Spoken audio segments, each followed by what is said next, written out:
So you found your old collection of Pokemon cards and you want to sell them because you've heard that they're worth some money. Not really sure how to do that or what you need to do that. I'm here to help. What's up? My name is Louise and I am a collector, Pokemon card player, and I love talking about this hobby. So if you definitely enjoy those topics, please consider smashing that like button and subscribing so that way you can see more videos like this.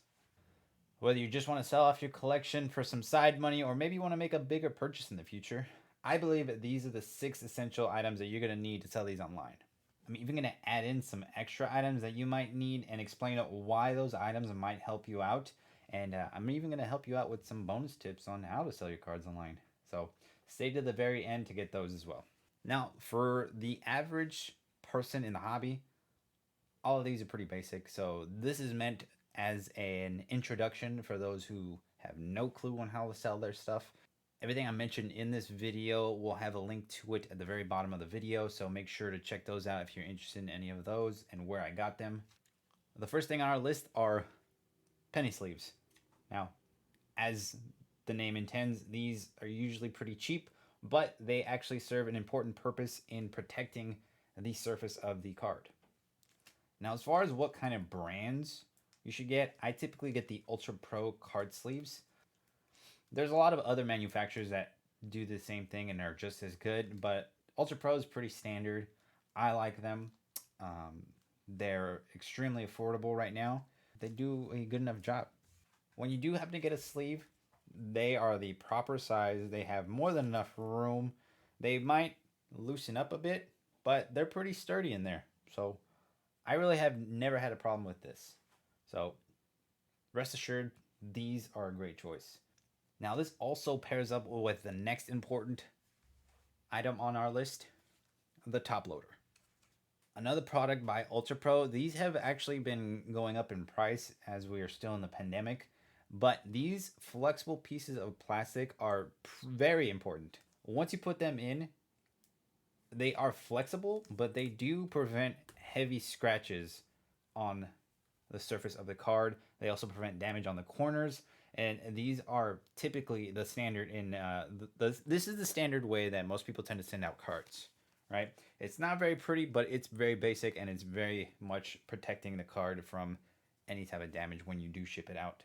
Now, this next item is pretty cost effective for both the buyer and the seller, but doesn't provide the most protection, and that is the envelope, or plain white envelope, or PWE. Is this method is pretty reliable and safe from my experience. I've been selling cards for over a year now, and I've never had a card been received damage. So this is a great and affordable way for not only you as a seller, but for your buyers as well. Another way to add protection to it is to add a folding paper around the card, so that way when you do send it out, it's a little more protected. It still might get bent, but when you do add all of this, it's pretty hard to bend that. And even if it does get bent, the card's still pretty good. I would not recommend this for cards that are valued over $20. eBay right now has a great tracking system right now with their cards that are valued for under $20. You can send something out like this with tracking for 50 cents. It's a great deal. So if you're new to eBay, this is a very great method for cards that are less than $20. I wouldn't do this for cards that are more than $20.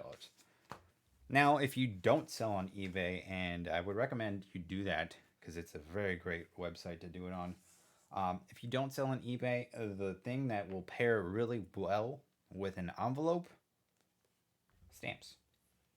You're going to need some stamps if you're going to sell out cards using the plain white envelope method. Stamps are pretty affordable. They're around 55 cents currently. If you buy them in bulk, you can actually get them for 45 cents each. So I would recommend buying them in bulk. It is going to be a pretty high cost up front, but you can also use this to send grandma a little love letter. So don't forget to write to your grandmother. Now, if you don't like the plain white envelope method, I can tell you this is probably the most sent out way to send out a card, and that is the bubble mailer. The bubble mailer is probably the most common way to send out cards Unfortunately, it does cost a little more. It ranges around $4 depending on the weight. But to add extra protection, you can always use some cardboard pieces to surround the card. Kind of just tape them together like so, like a little sandwich. And you throw that in the bubble mailer. And it comes with tracking. I, again, have not had any issues using this method, but I typically use it for cards that cost for $20 to maybe $50, depending on the type of card.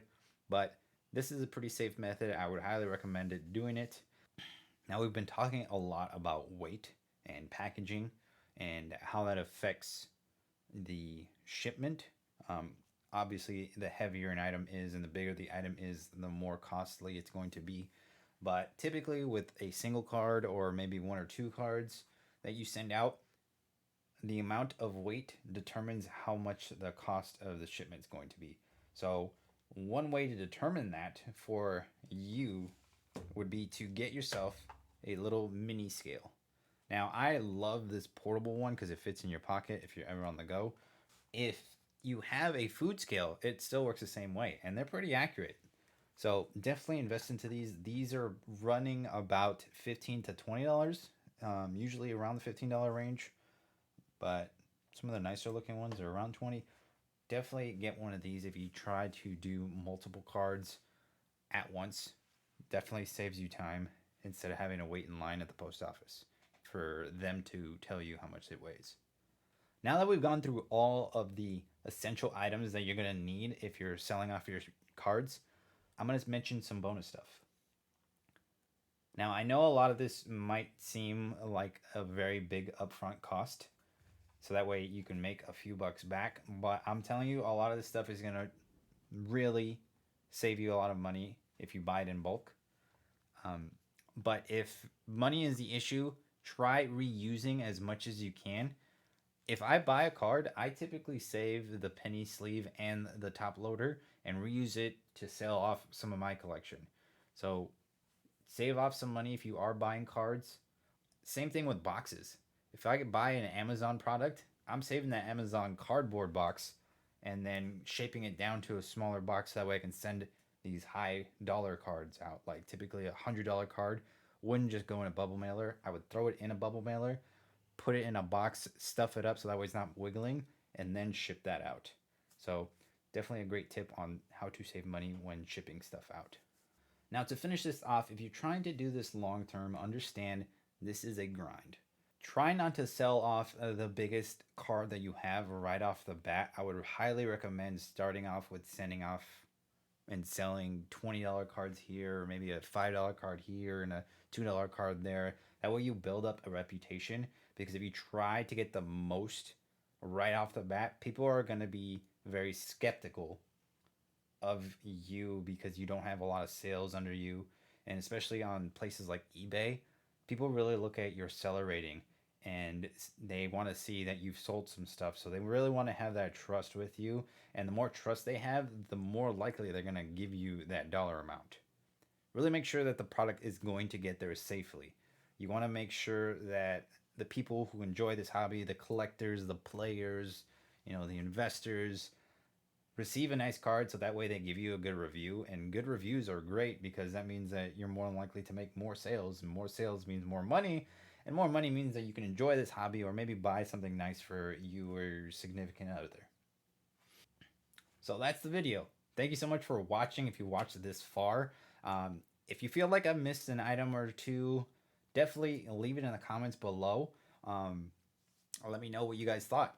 Was I right on everything? Was this super basic, or maybe you might have not thought of something a certain way? Let me know in the comments. I'd really like to hear from you guys. And once again, if you found any type of value from this, please smash that like button. Um, Consider subscribing to the channel. That definitely helps out the channel and lets YouTube know to throw this out to other people as well. And definitely hit that notification bell. I think I've said that before.